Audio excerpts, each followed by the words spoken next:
تریدری؟ آره. بلدی؟ نه ولی میخوام بزنم تو این کار. خب نمیشه که، باید بلد باشی. بشین یه چیزایی بهت یاد بدم. الان نون تو معاملات شورته. آره من دیروز 3.5 از رو شورت خوردم. چی شد؟ میگم 3.5 از معاملات شورت سود کردم. آها ترسیدم. پس من بدم بزنم تو کار شورت دیگه.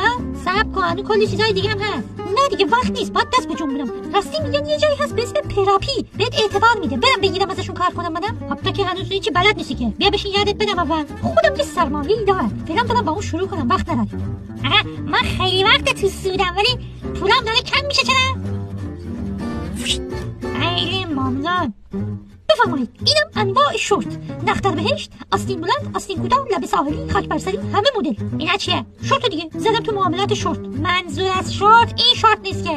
آها ماماندوز از اینا؟ معاملات شورت این توی به ترید ربط داره. مثلا بازار که گاوی باشه باید لنگشو بگیری.